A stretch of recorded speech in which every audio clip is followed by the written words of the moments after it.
لیوان همیشه هڅه کوي چې په رمو کې تر ټولو غوره یو په نښه کړي او دا کار کولی هم شي. کله چې خپل ښکار ونیسي نو لومړی یې کلمې، بیا ځیګر او ورپسې نور غړي وباسي.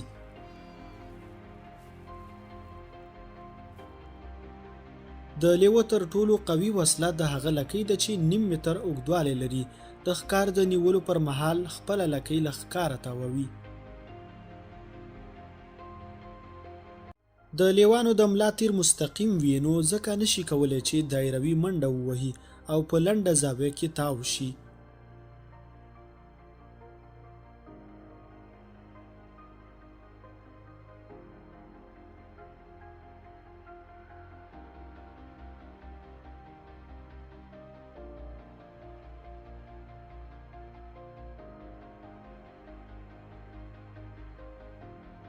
لیوان چې کله ښکار پیدا نه کړي نو د سختې ولږې په حالت کې نباتات خوري. کله چې کوم نارینه یا ښځینه لیوه مړ شي نو تر 5 میاشتو پورې ورباندې خفګان ښکاره کوي.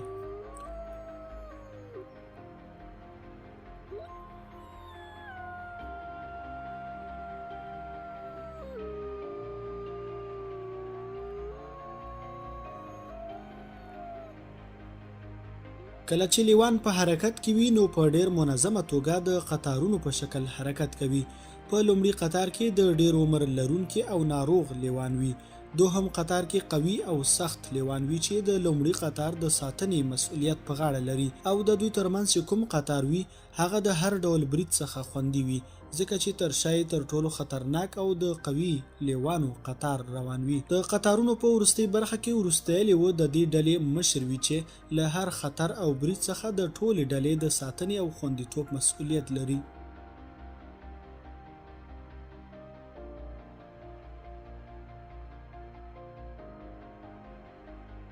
لیوان د پښو پر ګوتو منډې وهي چې په دې سره یې د منډې چټکتیا زیاتیږي او هم په خټو کې نه نښلي.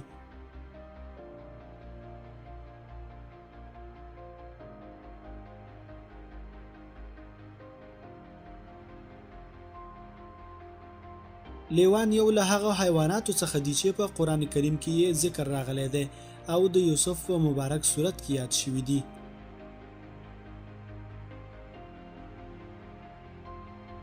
لیوان شپني حیوانات دي په دې معنی چې خپل ټول فعالیتونه د شپې لخوا مخې ته وړي. کله چې نورو لیوانو ته د کوم خطر په اړه خبرداری ورکوي او یا پر کومې رمې د برید پلان ولري نو د خپلو اوازونو په کارولو یو له بله سره په اړیکه کې وي.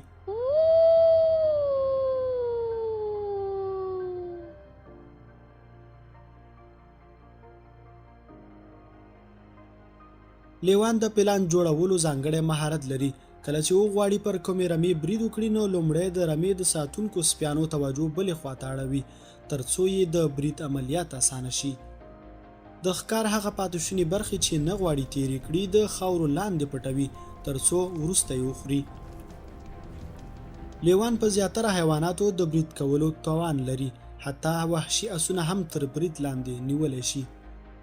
د زهرجنو خوړو د تیرولو په مهال کولی شي چې قی وکړي تر څو له مرګه ځان وژغوري.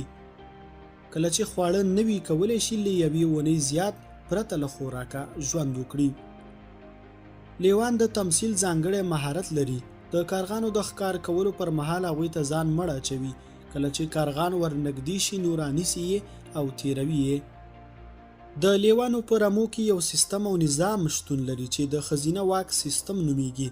معمولا د لیوانو مشره ښځینه لیوه وي ځکه چې ښځینه یې له نارینه زیات خطرناکه او قوي وي.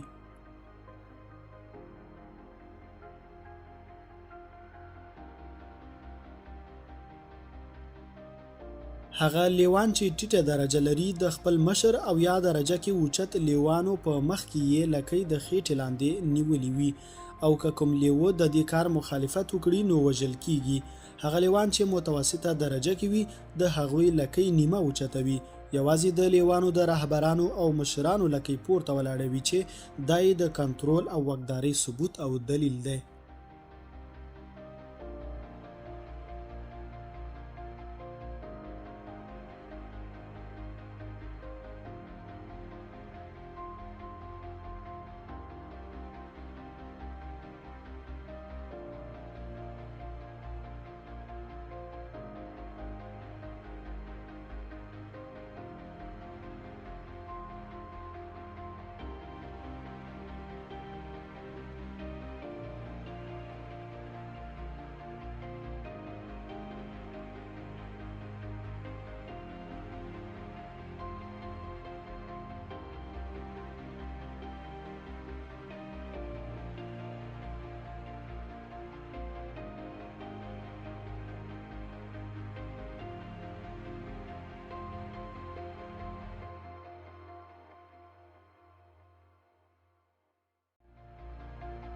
قدرمنو لیدونکو، هغه څو دقیقې معلوماتي ویډیو چې تاسو یې د آیا پوهیږئ معلوماتي چینل پر سکرین ګورئ د موضوع د ژباړې، لیکنې، غږ ثبتونې او ویډیو جوړونې په برخه کې زموږ د ساعتونو زیار وروسته هغه بڼه ده چې تاسو ته وړاندې کیږي.